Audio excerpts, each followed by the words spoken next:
Welcome to everyone who's gathered for this event in celebration of Ranae Lenor Hanson's Watershed. Welcome especially on this lovely fall Minnesota evening, October 6th.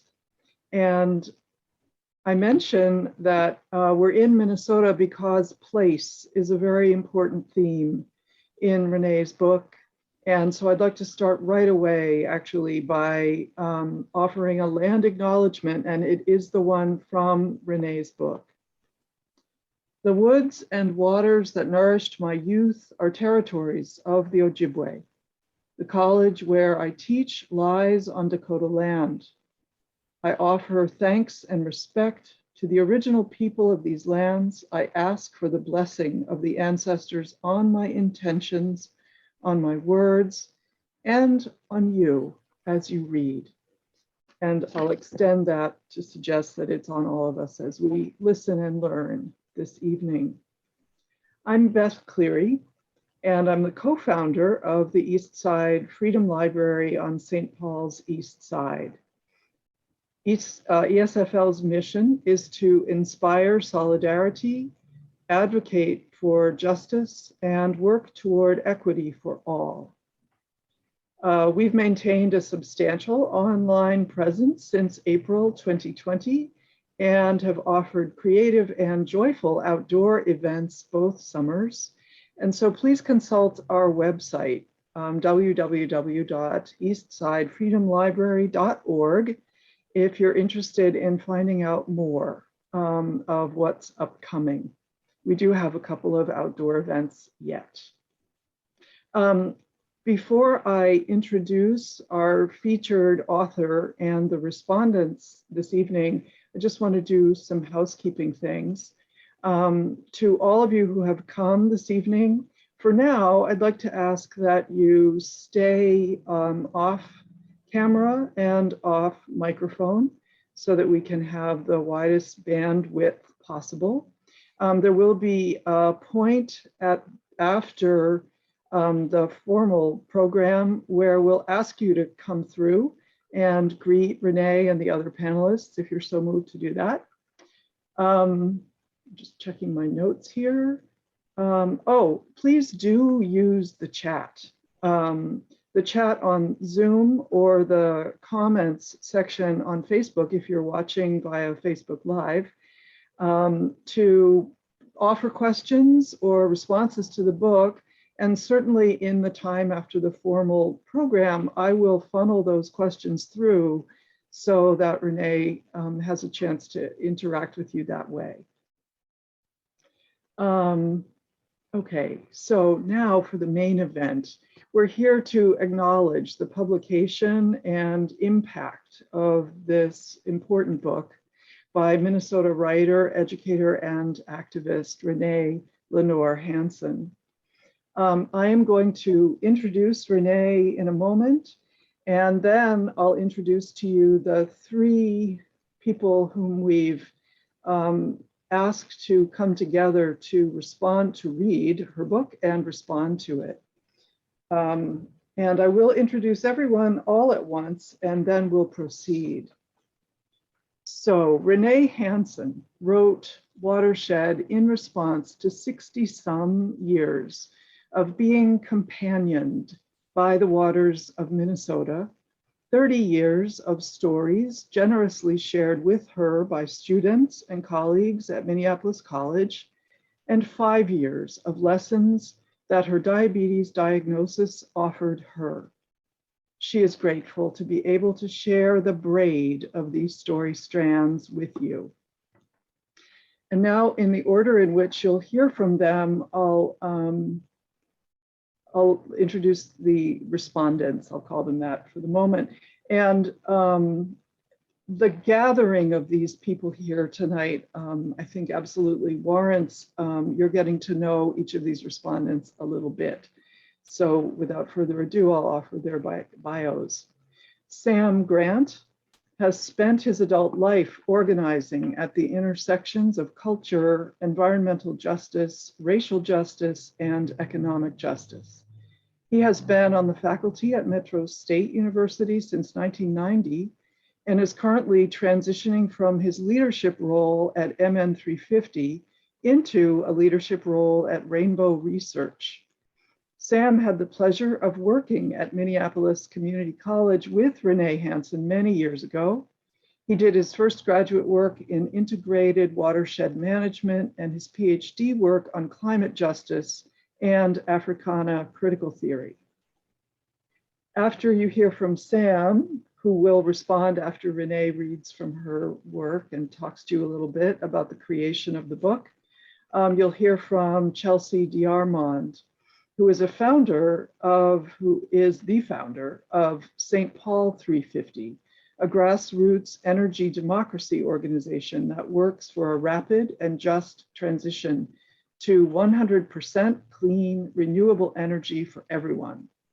Chelsea was born in Copper Country, where she played for endless hours on the shores of Lake Superior. She grew up in a small Wisconsin town on Half Moon Lake, where the Wisconsin River powered the local power mill. Now she lives in St. Paul, the capital city of the land of 10,000 lakes on the mighty Mississippi, and with her husband Tyler, runs a vintage audio repair shop on St. Paul's east side. And our last respondent, third, will be Sarah Degner-Riveros, who grew up in Texas and attended the University of Illinois Urbana-Champaign, Universitat de Barcelona, and Columbia University in New York, where she earned a doctorate in Spanish literature.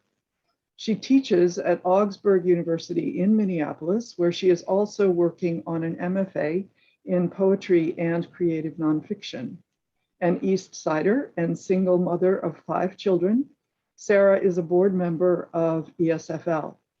She and Ranae met this summer in J. Drew Lanham's seminar at the Northwoods Writers Conference. So without further ado, and with many, many thanks to all of you who have come this evening, and particularly to Ranae and these 3 great respondents who constitute a great community for this book this evening, I'll turn it over to Ranae. Hey, hello everybody. This evening is really very exciting because I get to hear from people and talk to people about the book instead of just me talking about it. So I'm eager to get into the conversation, but I will read a bit to you first. Beth already explained the strands of the book. The one that I didn't put in is the strand of climate anguish. But that's kind of what runs through the whole thing. So we will get to that, I'm sure. Those who've read it recently have asked me to start with this little part, so I will. This is a story from the beginning. The book starts with the watersheds that I first was born into. I was born in Bemidji, grew up near the Boundary Waters on Birch Lake, outside of Babbitt in the Quishore River. This is after I had my children. It's on page 34. I took my children back to the lake. We pushed down a path to the place where a spring gushes out under cedars to send its water winding through mossy, mushroom-studded banks. We went to the V-shaped trough that channels that water over logs, past rocks and eddying pools. My son pulled spruce twigs from young trees and set them into the flow. As their pitch reacted against the water, they spun like tiny mad boats toward the lake. He laughed and pulled down another pitch boat. And I always have to stop here and say, if you haven't sailed any pitch boats with your kids or with the child in you, do a little bit of it. However, Josiah, I said, ask the tree. See if it wants so many boughs broken. Trees don't talk, said my son. Ask anyway, I told him. He turned to the tree. His lips moved. He looked back at me. It said okay, he assured me, and ripped off yet another twig. The next time, he paused before reaching up. His lips moved again, and then he turned to me in dismay. "Mom," he cried out, "it said no." We walked to the end of the trough and watched the water spill into the lake.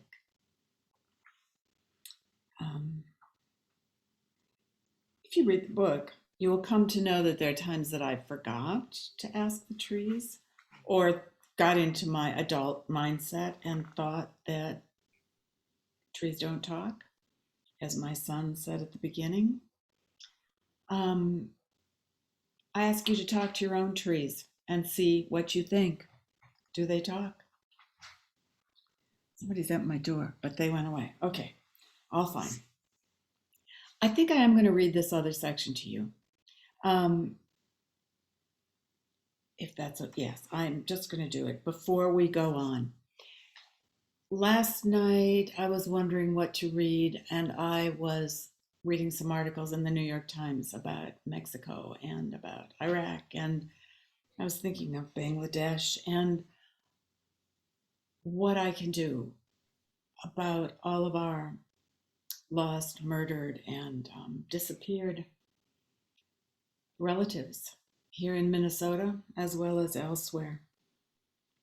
And it's sometimes hard to remember the advice that I've come to and given. I'm going to read that part. This is a story. It's mostly one student, but it does have strands. This is not a student who I still knew when I wrote the book. So in that case, I've changed names and I've blended stories to make it feel, I think, all right.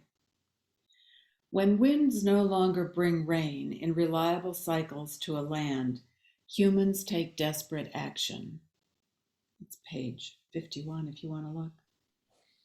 Muna, a high school-aged Somali American, sat quietly in her hijab in my writing class.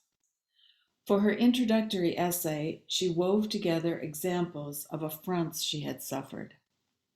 Her youngest brother detained at the airport because immigration officials thought her mother too old to have birthed him. People crossing the street to avoid encountering her. Other students ignoring her presence in the lunchroom. Her later essay, about a recent trip back to Mogadishu, was more cheerful. She invited readers to walk arm in arm with her and her 18-year-old cousin Halava through the streets, to eat dinner with the extended family, and to eavesdrop on the planning she and Halava did in their shared bed at night, dreaming together of the day when, finally, Halava could also come to the United States. But then Muna stopped attending class. After a week, I emailed and called. No response. 3 weeks passed.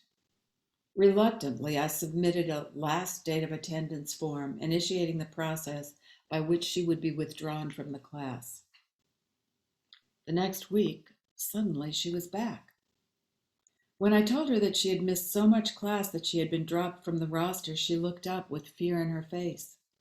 We arranged to meet later in my office. "Professor Hanson, could you close the door?" she asked when she arrived. I did. "I had to go back home for Halava's funeral," she said. "And then at the airport, we were detained by a travel ban. We used up a week to get free." Her voice was almost a whisper. She looked at the floor. "Halava died?" Muna looked up. "She bought passage on a smuggler's boat. It sank." For a moment, we simply sat. "I knew she was desperate to leave Somalia," Muna said.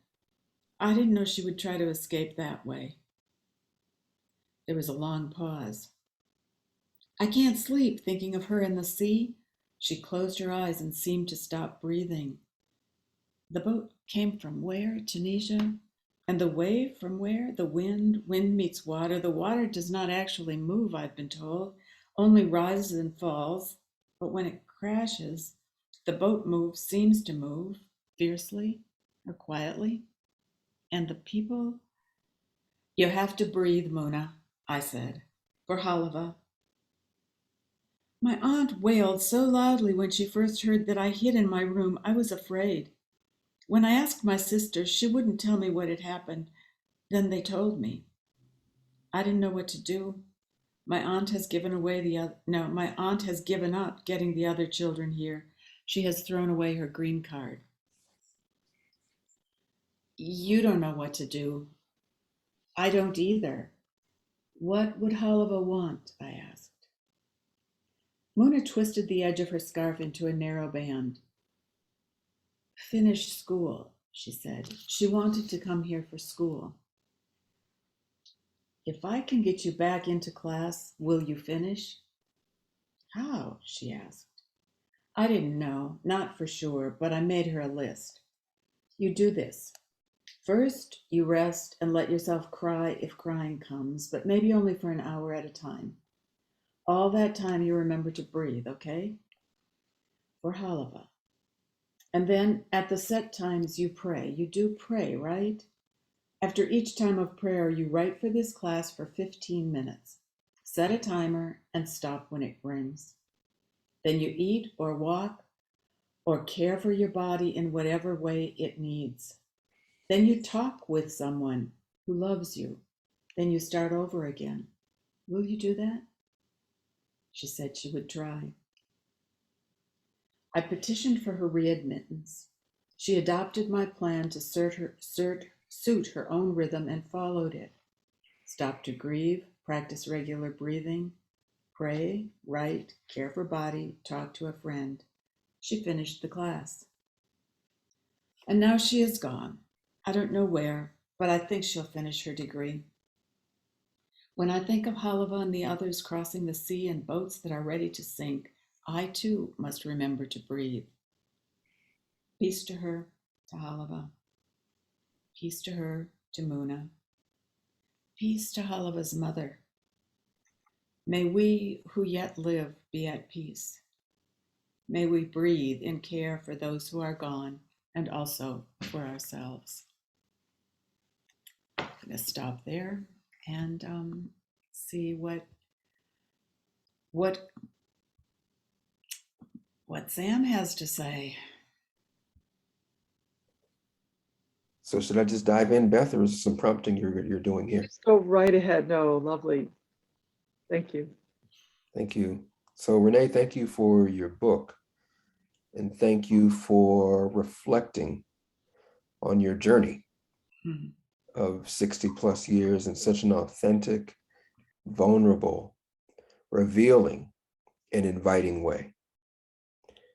So as I read your book, it made me think about this notion of living an integral life based on truly honoring the deep values that make your life a life worth having. And I just want to say, I witnessed that in your story. And I witnessed it in knowing you as your colleague at Minneapolis Community College as well. And just for other people to reflect on this, I have a sense that because of your deep attunement and listening to and honoring nature throughout your life's course, you actually succeeded in embodying the lessons of working with nature and responding from this deeper integrity that too many human beings let go of in order to have a material life. So you chose something deeper than materials. You chose values, and you lived your life as a life of values, and you've expressed that in so many ways in your story. So I reflect on one piece in your story where you tell the story of somebody coming in with a gun to take the life of one of your students. And you did something that almost no professor would do in that situation, unfortunately. And you and your students successfully disrupted the intent of violence in that particular person in your class. And I want to breathe for a second on that, because I would certainly like to live in a world where we honor this mantra that I learned from an Indigenous elder up in Canada. So Chief Phil Lane Jr. Led a Fourth World Congress that I attended and did a workshop at in the mid-90s. And he said, the honor of one is the honor of all, and the hurt of one is the hurt of all. And he asked us to imagine living in a world where that was true. Well, you've lived your life as though that's true. And I just want to publicly acknowledge that I see that, and I appreciate that, and I aspire to that in my own life's course. So thank you. I also wanted to remark on the people we have in common. And I just want to give you a chance to look at the painting above my head. Kirk Washington Jr., the revolutionary poet of North Minneapolis. And not only a revolutionary poet, an evolutionary poet, because he created a space with his wife for people to unfold democratically. And in your approach to pedagogy, to teaching, it's very clear in your story that you have done that. And so while you didn't feel like you got the chance to ever work with Kirk directly, you were working with Kirk by living by that same value stream of living by that deeper integrity. You were very much working with Kirk in the best possible way of working with him. So I want to turn the gaze around from looking at Ranae and giving her feedback and make an invitation to us who have the benefit of either having read Ranae's book or can now be invited to go get a copy and read it, to think about the world as a watershed of values. If the world is a watershed of values, and we honor, and in the same way that Ranae asked us to let the tree in closest proximity to us to speak to us, what would happen if we let our relationship with water and with all of life that's based on water speak to us? And we invited it to help us think about, how do we respond to the well-being of the people in my emotional kinesphere, in my physical kinesphere, in my watershed kinesphere? If I truly paid attention to the well-being of all of life in the watershed where I live, what would be possible? For me, the question of the 21st century, and to honor Chelsea, who is one of the respondents here, thank you for all of your amazing work at St. Paul 350, Chelsea. You're amazing in the way you hold leadership, and we're really fortunate to have you holding that leadership space there. If we each practiced living our deepest values and being as democratic and transparent and vulnerable about that as possible around this question of every watershed is rich in its abundance and rich in its relationships, then that would be a manifestation of the world's unfolding towards this deeper intercultural ecological democracy.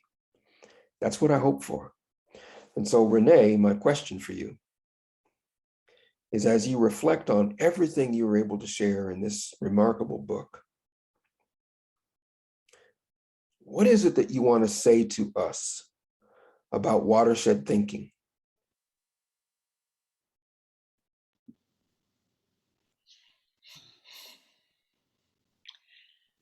Sam, that's wonderful to have you talk, and thank you for bringing in Kirk. Yeah, I bow in respect to that. What do I want in watershed thinking? That it's not about me, it's not about any of us individually. It's about each moment and all of the lives around us, the plant lives, the bird lives, the soil lives. I think we wouldn't have so much trouble with injustice and racism if we realized that it's not just humans that matter. Humans are a little part of it, and they're one part of it, but we need to let all of those voices speak. And I think I got really lucky in that so many voices were willing to speak to me and then let me hear and let me pass on the messages. I think we're conduits, like we're we're we're vessels that the water flows through. Mhm. And all that we've touched, all that we've heard flows through us too. Part of it is to not mess with it too much ourselves, but to let the stories go through. Uh, you mentioned the gun incident in my classroom. I really don't know what would work in such an instant. I think that was an ethics class, and we were practicing listening. And I think you have to listen to not just the voices, but the spirits of what comes to you. Um, we were fortunate, but we also worked together. And classrooms that become community in that way, where people know each other, then they can work as something together. They're not a set of individuals. Nothing is a set of individuals. We just pretend it is. And putting that pretense over our lives is what it makes big problems. But we really are all aflow together. I really did regret not getting to know Kirk more directly. I always thought I had more time, Mhm. and I didn't. So do it today, or or when the moment opens. And maybe I've gotten to know Kirk better this way, but I really wish you were with us. Thank you. And as an ancestor, he is. He's here in the Yeah, room right yeah. now. So he's here. And he's in my consciousness more probably than he would have been. Yeah. Yeah. Thank you. Mm-hmm. Thank you for this exchange, Sam and Ranae, and for setting us off in, the great vessel that's going to keep us moving through this conversation and these profound themes. So let's shift now to Chelsea, and that Sam, if you have other questions, come back around after or in the chat, and I'll remind everyone to use the chat to add to and amplify what's going on here. So Chelsea, thank you. Thank you. And first, I just want to say thank you to Ranae for your lovely book. It came to me at a really good time. And the thing that struck me immediately was just how you locate yourself in the watershed, which of course Sam has already talked about. But I think there are a couple people here who are at our launch event when we started St. Paul 350, and that's how we located our group too, was at this convergence of the 3 continental watersheds here in Minnesota. And that's one of the unique things that a lot of people who live here don't know, that all the water in our state flows out of our state. It goes east to the Atlantic, south to the Gulf, and north. I lose track of it. Hudson Bay. Yeah.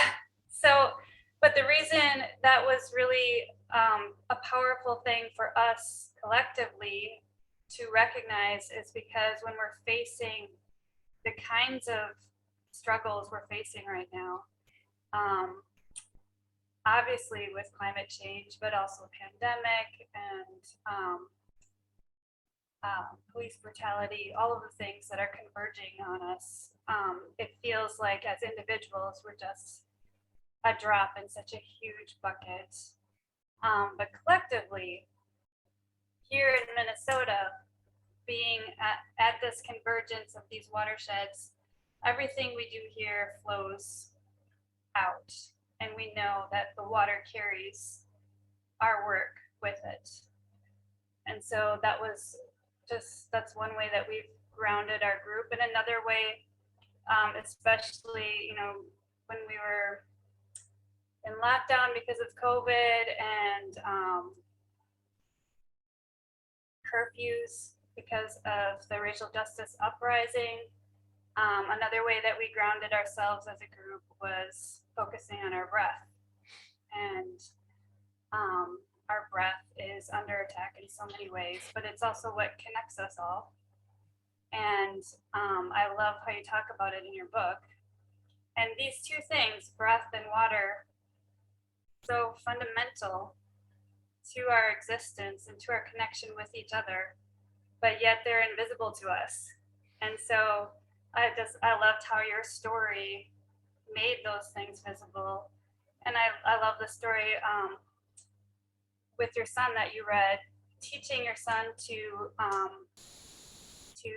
not just take from the earth, to not just take from a tree, but to seek consent. That's another thing that's been a big theme in our cultural existence right now is the theme of consent. And imagine if we applied that to each other with respect and to our world, and we taught our children to respect our planet and each other, and it's just basic courtesy, asking permission and saying thank you, and learning names. And so I'm really glad that you read that part. And I think about that even like in our involvement with an organization like MN 350. One of the things that always sort of bothered me about that name is the 350. People don't understand what that is, and it has to do with the carbon dioxide concentration in the atmosphere, which you actually do mention in your book. But it was in the 70s when you started paying attention to it. But it's a really sort of egg-headed number. And at the time, I think when Bill McKibben came up with the name 350, the idea was if people just understood the science, then we would make changes.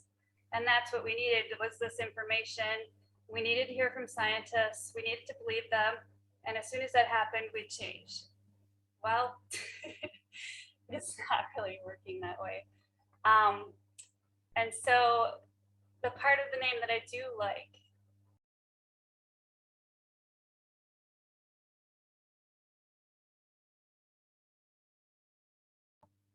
sorry, I'm not sure how I got muted. Okay, the part of the name that I do like is the Minnesota, because that locates us clearly here. And the name comes from the Dakota people.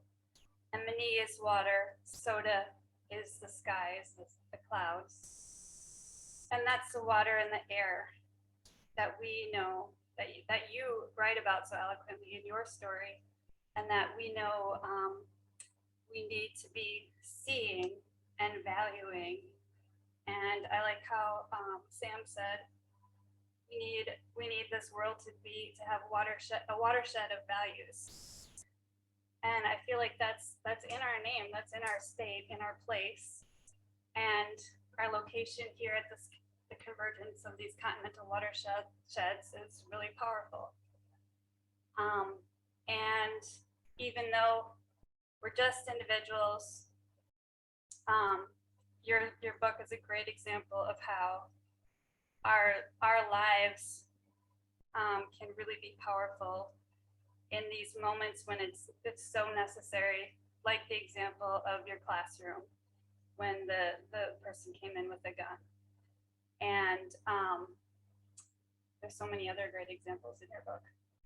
So I don't want to keep talking, but those are just some things that really connected with me. And I thank you so much for writing it. Thank you for that. A weird thing about writing a book that is not as great as teaching is that there's nobody else there when you're writing it, and connection. We are all in this together. So that's why there's a lot of white space in the book. I often told my students, you've never read a book if you haven't written on it. You need to make it yours.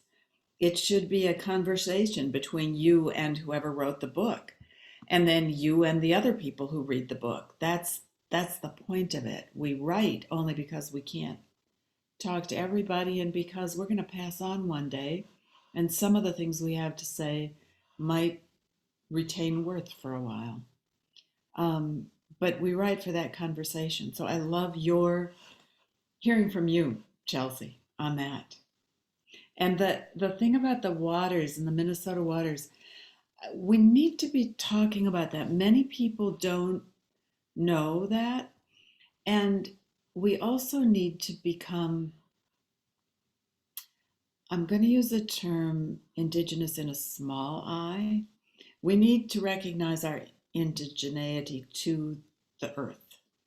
And whichever place of earth we land on right now, we need to come to know. And we need to welcome others to come to know this too. Dakota and Anishinaabe people recognized that this was the place of the waters, and they were water keepers for the rest of the continent. They had a sacred job to keep the waters, and it's not just their job. The elders and the youngers too, who I've spoken with, who are Dakota, Anishinaabe, and other indigenous groups, point out we don't get to throw it off on them. We who are not for generations on this place. If we're here today, we are responsible to this place today. I felt a big responsibility to my refugee and immigrant students to welcome them and also to lay the mantle on them. They're here now. I had Somali students tell me, well, this place is fine. It's got plenty of water. Yes, they were without water at home. They came here. It looks like there's plenty of water, but the water has problems here. And we need that working together of all the people on this land. And when we go someplace else, even if we go there for a little vacation, I urge us to become native to that place. I don't know if that's the right word, but you know what I mean. Get to know it, talk to the water, learn the names, but you don't have to learn the names that everybody else uses, you know. Your tree will tell you its name, and it might not be Catalpa, it might be Rachel, I don't know. Because you need to know that one. And I see that you do that, Chelsea. I see that you know. So we exchange in that way. Thank you. Another really inspiring exchange. Thank you both so much. Sarah Degner-Riveros, if you would read to Ranae. Thank you, Ranae, for your powerful memoir. And I'm so grateful to all the water protectors who are here tonight together to discuss Ranae's work. I really have wanted to be in conversation. I've also been marking your book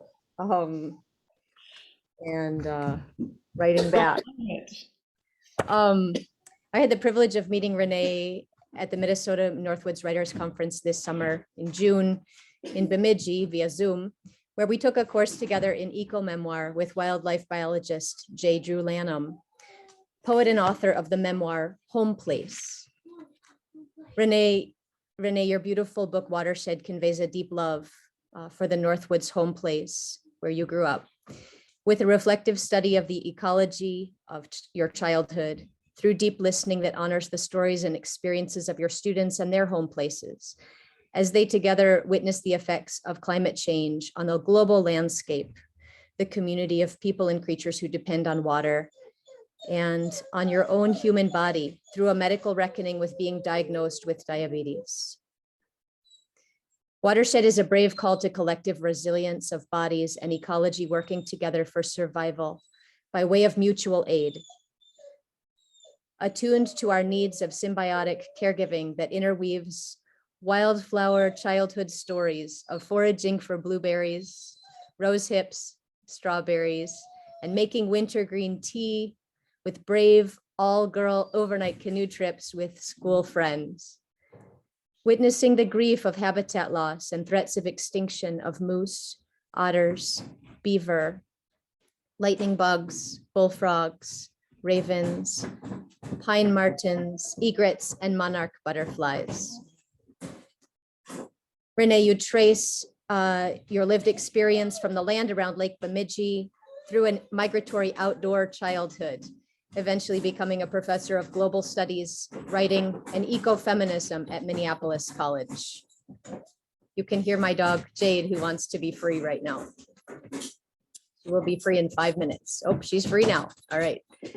This book intertwines a deep love for people and planet with anxieties and evidence of the very real threat of climate collapse that started with hints in your childhood as the Minnesota winters were warming. And eventually through conversations with international college students exploring the root causes and effects of drought in Somalia and drought in central Mexico. So timely for us here as we grapple with this summer's drought here in Minnesota. Grief about sinkholes in the Russian tundra and politics around the Nile River and the surrounding countries that your students' families call home. So many stories. Drawing resilience from the vulnerable interdependence of deer, bees, walleye, bears, foxes, loons, mallards, dragonflies, spiders, chipmunks, and otters. You weave in statistics that would be more painfully terrifying were they not couched in the gentle song of praise for wildlife in your storytelling. Today, we have half as many wild animals on the earth as in 1970. And I quote from page 60. 97% of the mass of land animals is made up of humans and our pets and our livestock. Only 3% of our moving companions are wild, end quote. Intercalated poems that initiate each chapter of your book offer wise, gentle, motherly, manageable to-do lists for how to care for ourselves and live in a right way on a hurting planet. Sometimes it's in poetry that we can hear traumatic things in small, lyrical, approachable pieces. Ranae, I wondered if you would be willing to read to us from your poem, Come to Know, on page 133. Of course, Sarah. And I love your writing. It was great to write with you this summer. Come to know. Commit to one restraint. Perhaps hang your laundry to dry, give up air flight, stop eating cows, walk when you could drive, learn to cook. Listen with a welcoming face so you come to know your neighbors, those who are differently abled and differently clothed and differently aged and differently cultured. After you have made your commitment, record each day how you do. Notice your patterns for keeping or dropping your commitment. After a week, recycle the paper. Then get to know a tree over time, personally.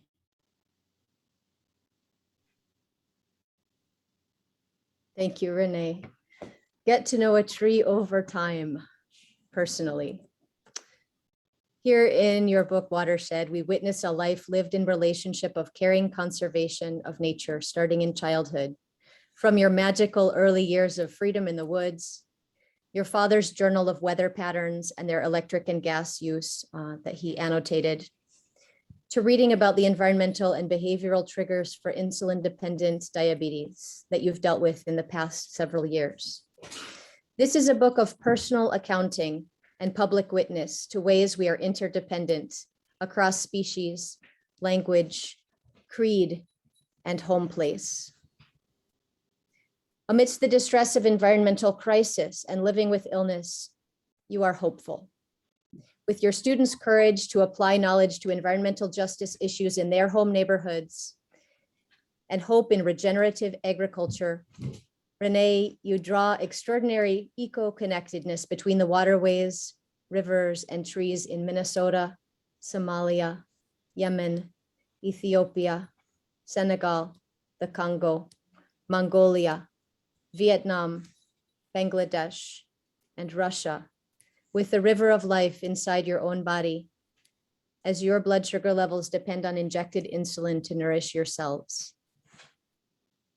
As a mother of teenagers whose father is also type 1 diabetic, I really devoured the sections of the book that address access issues and medical injustice across the globe, that reassure us that we can do something to protect and heal ourselves and one another, that access to medical care is justice and our global birthright.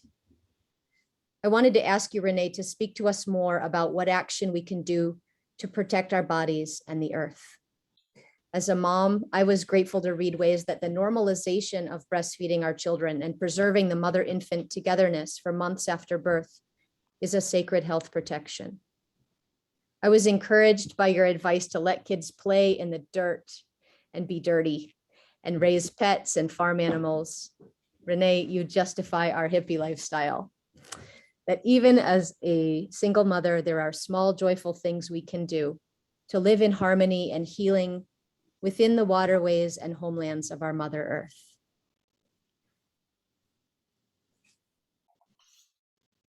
So I wondered if you would speak to us about actions that we can take, practical ideas to protect our bodies and to honor the earth.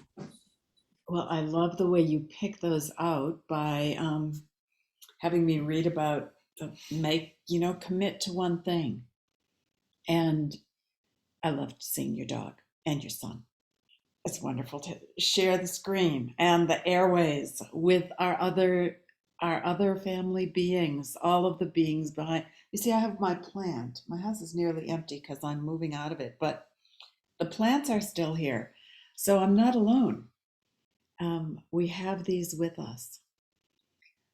Practical things. Oh, I wanted to say something else first, which is how wonderful it is for me to hear you say the names of otter and Vietnam and Russia and moose. We love beings by saying their names. It's a speaking of a prayer. It's a speaking of love, and we can speak the names of love even when they're gone, because they're still in us. They flow in us. If we've, this from quantum physics, I think once we've interacted with something, the interaction changes us forever.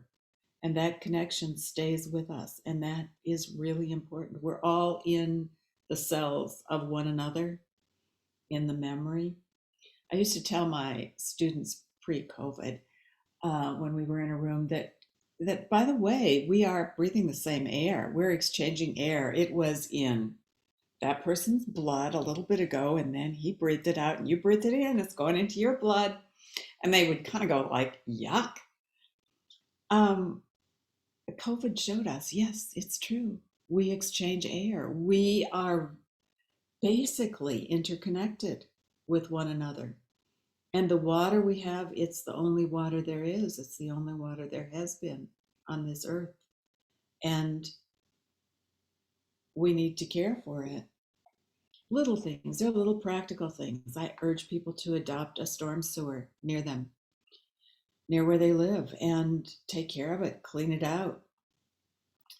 Understand that the water that falls outside of your front door goes eventually to New Orleans, and what you put on your grass or throw onto the sidewalk, or whatever you do, that goes into the water, and that's all the fish have to drink. To care for our own bodies, we need clean air and clean water. But I don't want us to think of it just as a selfish, only me thing. I ask people someplace to, if something's out of balance in your body, wonder how it's going for the trees and the squirrels and the frogs. Consider whether it's okay to have purified water for humans and not for frogs. On my webpage, I have a picture of the Minnow Lake watershed that I grew up drinking from and that I still drink from when I go back to the lake. Nature had a really fine way of purifying water, and it doesn't take a whole lot of space of putting it through the soil and then giving it clean to the humans, but also to everybody else, the birches and the loons and the wolves. All of us get clean water. I think the more we can strive for that for all the beings, the better it will be. Hippie lifestyle isn't a bad thing. I think in some ways my parents were original hippies, although they were very retrograde in other ways, but they were, they were kind of, they didn't fit the 60s very well, I will say. No, no Wonder Bread for us. No, it was grind your own wheat, make your own bread, churn your own butter. And it was lovely in many ways. And I think many of us need to learn those kinds of skills. Learn the skills that you might need. I talk about the system downtime, and your kid's dad will have to think about that with his insulin dependence. And all of us with our we're all food and water and air dependent, and space too. And it isn't a bad thing to think about how we will face the time when one of those things isn't available. What can you do? I learned what I can do to preserve my insulin longer and how I can get by for a little while without insulin. I love, Sarah, the way you're able to read so many layers of the book. And it's been a delight to have other diabetics come to me and say, now I get to admit this to you. And I want to point out that type 2 people are more environmentally and genetically predisposed to their diabetes even than many type 1 people are. And this, I'm going on and on here, but I have many great privileges that let me write this book. One of them is being type 1, because almost no one blames me for being diabetic. And people blame, I'm afraid, type 2 people for being diabetic. And it is not fair, and don't do it. It makes me very crabby. And that's part of why I decided to speak really publicly about diabetes, because I didn't know that there were many diabetics in my family, because everybody thought it was their fault. I thought it was their fault too. I thought they just ate too much sugar. I had all kinds of faulty conceptions about this. And it is not fair to blame people for their diseases. It's not useful either, but it doesn't help. I think talking when it's safe about our physical challenges and the challenges of the earth around us is one good thing we can do with each other. Honesty about this, and especially honesty with how bleak it feels sometimes. You can't say that every place, but in this group, I think we can say that sometimes it feels pretty bleak. My generation, my friends, my relatives are facing we're all facing personal mortality, but my generation is facing it in a lot of very immediate ways. And that wouldn't be so bad if we weren't facing planetary mortality. So all the effort we can put toward moving on life instead of individual life. Our individual lives are worthy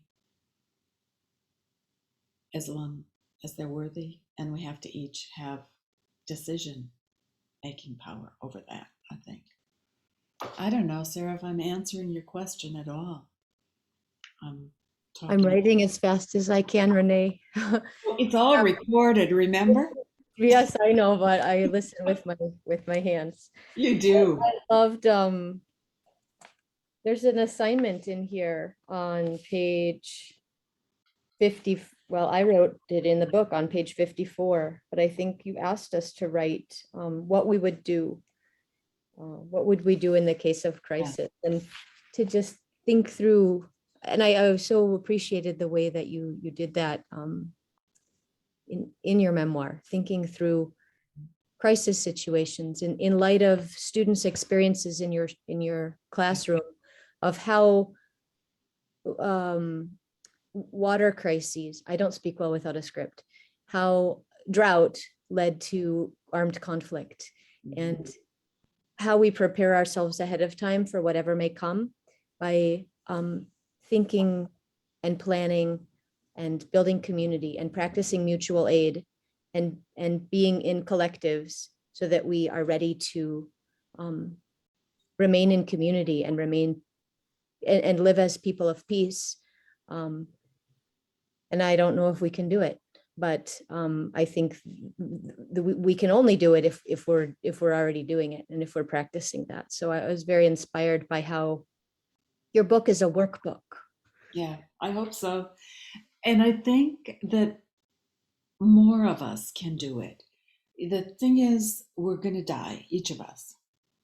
And once we recognize that, it's easier to decide how we're going to do that and how we're going to live until we do that. The notion that humans should or could or might live forever, I think, is pretty harmful and dishonest, and also leads us to act not as well in a crisis. After the gunman incident in my classroom, what we discovered were that the students who had thought that something like this might happen actually all responded in different ways, but they all could respect themselves for how they responded. The ones who had never considered it or who just simply froze were the ones who had the hardest time afterwards. But I bet that the next thing that happened, they did better because we talked about it a lot after that, and they all thought about what they wished they had done or what they might do next time. And you know what? We have to respect ourselves even if we freeze next time. But when it comes to it, some of us are going to be without water and some of us are going to be without food. Some of us are. Let's go to the bigger us than just those who are in this meeting tonight. Many of us are without food, without water. And I hope if that's me, I will not turn to fighting. It will be harder if it's children I'm responsible for who are without food and water. It will be hard. And I don't know what each of us should do, but I long for conversations where we think, what would we do? As well as how can we prevent that? But we haven't prevented it. It's already happening. Maybe not to you and to me, but it's happening to people I love, to people you love, and to people we would love if we knew them, and to all kinds of people, beings, non-human. It's happening. How can we extend love and not look away, even when it's pretty desperate? Now, someone else must say something. I'll just hop in for a moment to thank you for this exchange between Ranae and Sarah, such love and respect there, and also flowing, to use the metaphor of the evening, out to the rest of us. I do want to encourage people to, especially now, place any thoughts or questions in the chat. And unless I've been missing some, I'll just pose one to you myself, Renee, and maybe if you're up for that, Sure. and maybe others will come in while we're speaking. So I've been an educator for nearly as long as you were as well, and we have others in this room. And I was so struck by how much I recognized in your classroom, which of course I could only read about and not see, but also that you had a very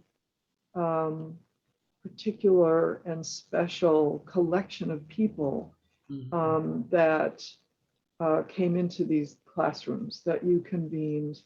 And I was struck again and again by their lived experiences as the sources of learning and teaching each other. I mean, it seemed like really an extraordinary classroom experience again and again and again.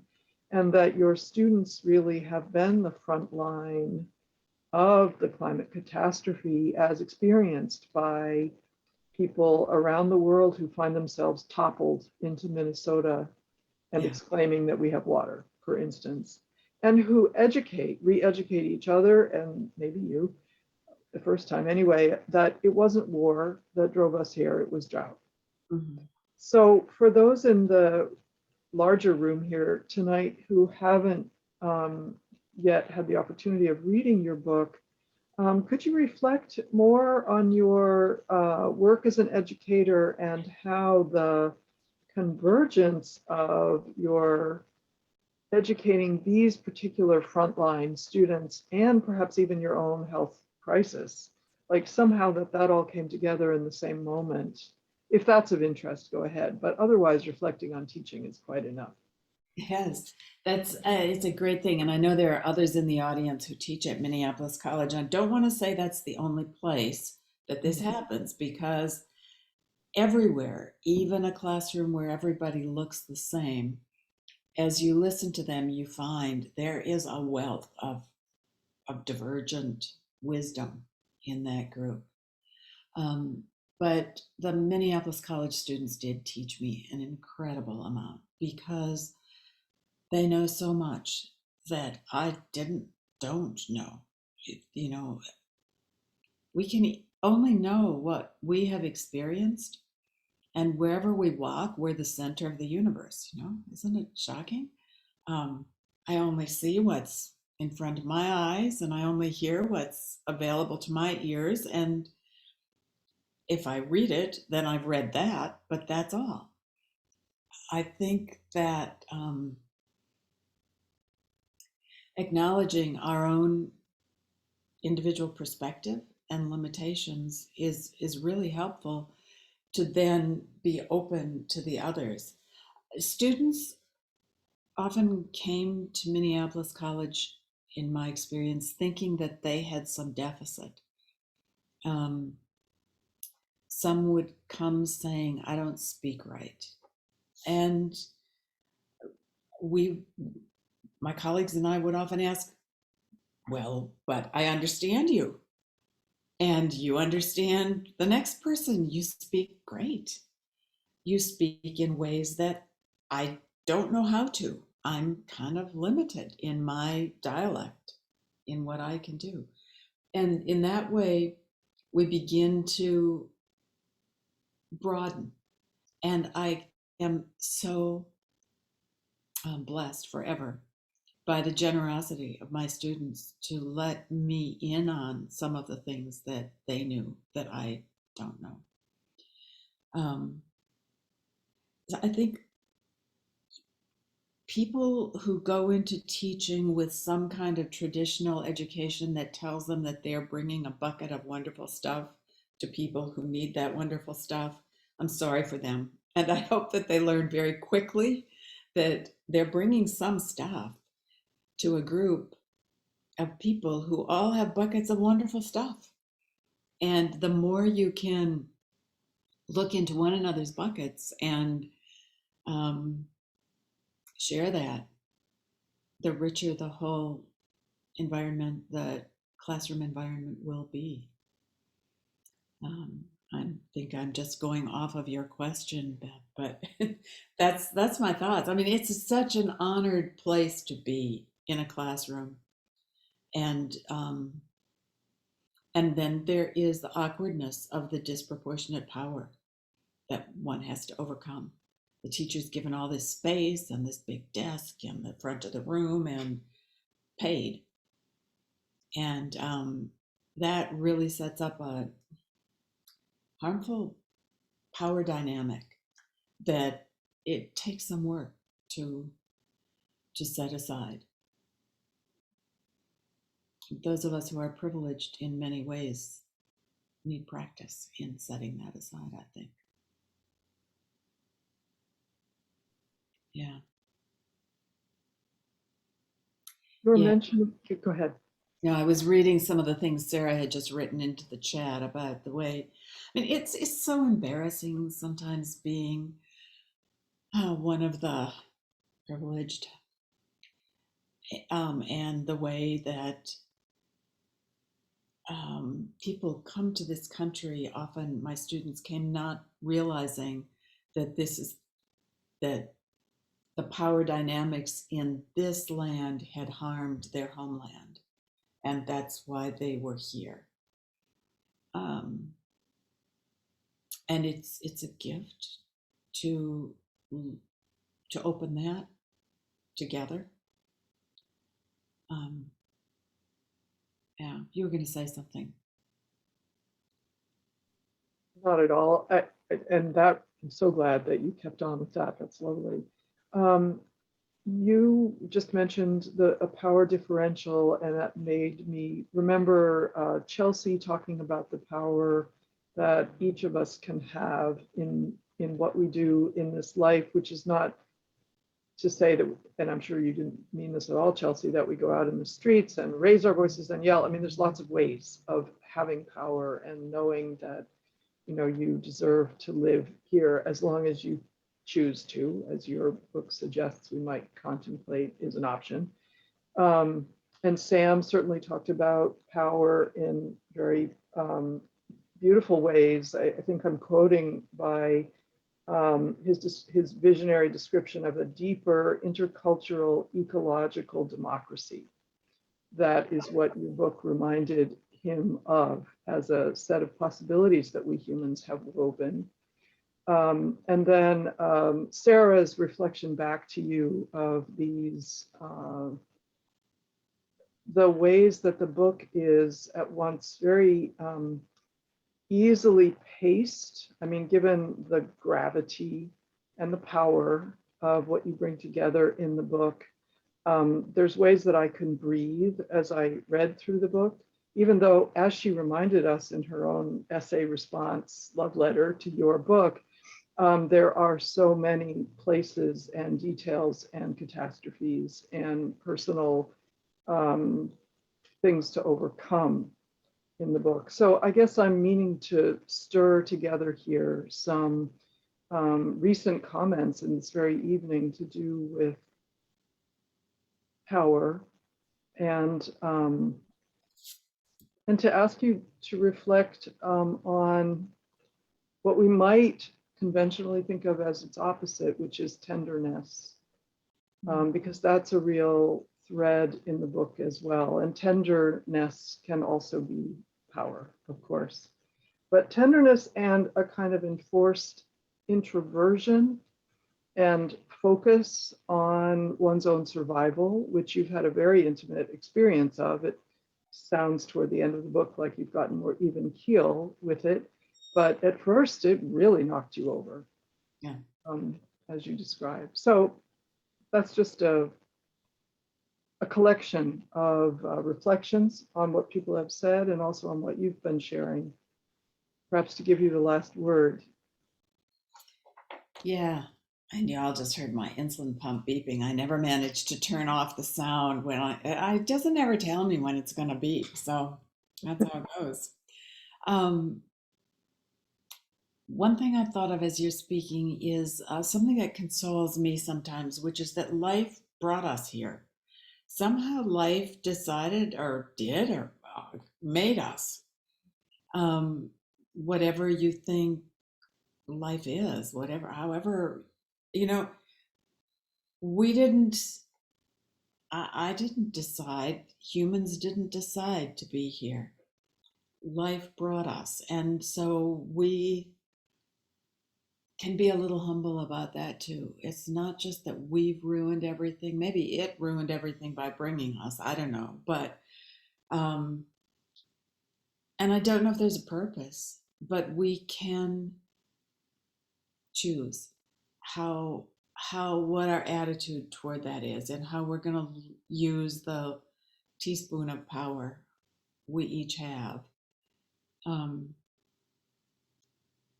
We can do things. We get to talk to each other this way, which is pretty wonderfully incredible. We get to console one another after reading the news or facing another hard thing or losing a student or, you know, the things that we go through. We are together and we can be tender. And I think we can also remember that those things often don't show up in the news. The news has to tell us the hard stuff if we're going to read the real news. But we also gather bridges of love and community. I watched a video of people coming together in Haiti and making self-help, self-feeding, acupuncture clinics because nobody else was coming in to help them. And so they did it. Oh, nobody on the outside is helping us get over this crisis. So perhaps we will do it. And also the humility of knowing that the good things we've got, we can use, but we just have them. For instance, my diabetes diagnosis came at the same time as my sister-in-law got her ALS. And diabetes, at least with insulin, I can continue living with. And there's no reason, no virtue on my part. And she did her path with dignity. And I have huge respect for how she followed her path. We have stones ahead of us and trees around us and skies above us and the next step to take. Yeah. Well, and a little coda, which I think will ask you to just follow some of these thoughts a little further, comes from a question from Sam. And we'll let this be how we close, at least the formal part of the presentation. So his question for others who can't see it: the US embodies ecological imperialism as its way of sustaining itself. How do we redefine what matters in relation to each other and all of life? Which is a great question for all of us, but given the wisdom that you've been offering tonight, Ranae, I think it'd be great to hear what you think about that. That's a wonderful question, Sam. And it is true that the US does embody that. And our modern materialistic, capitalistic, inherited or foisted upon us mindset embodies that. The first thing that comes to me to say is to watch the word we. I'd like we to mean bigger than what it usually means, bigger than humans. I don't want to use just we as Americans. I don't want to claim I will take responsibility, but I don't want to join in by saying we in some ways about things that are wrong and that I want to stand against. We is awkward. It's a very awkward word. So I want to consider what I mean when I say that.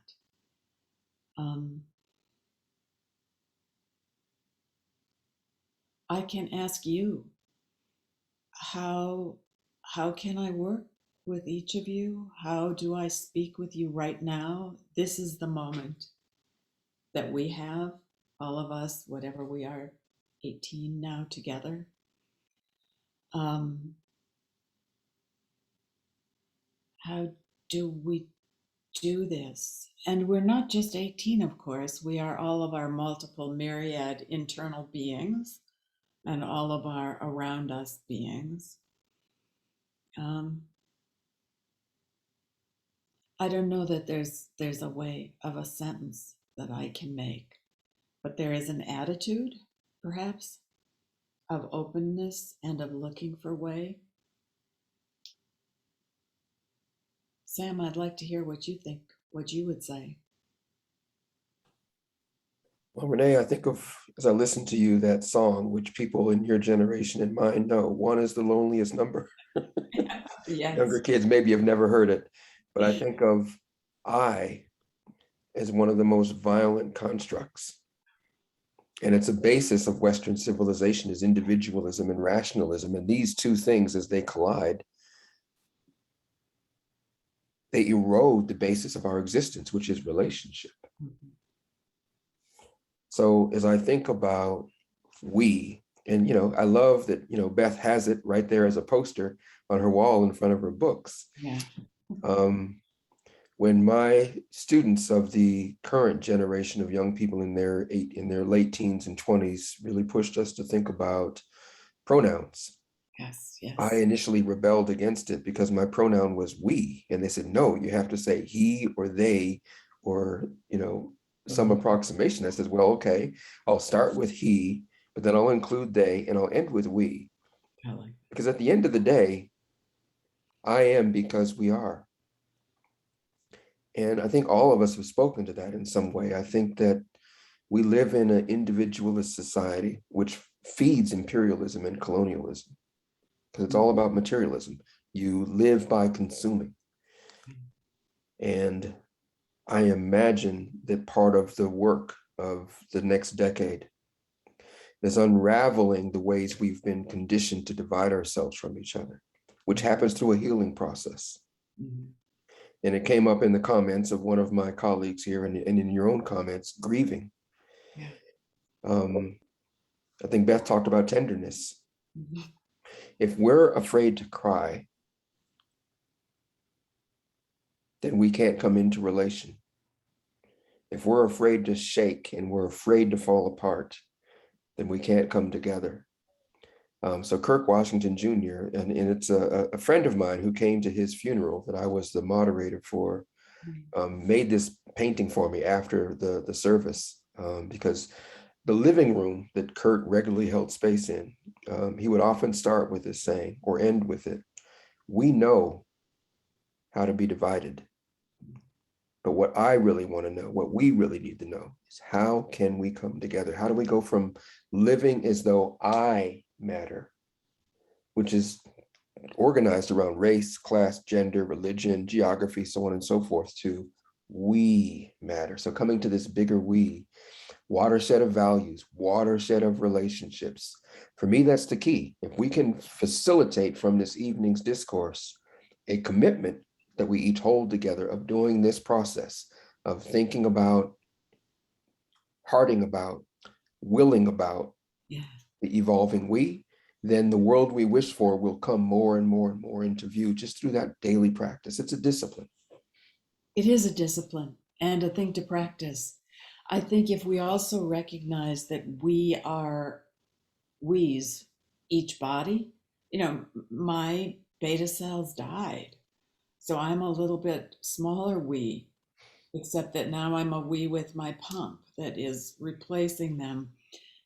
But I am a conglomeration.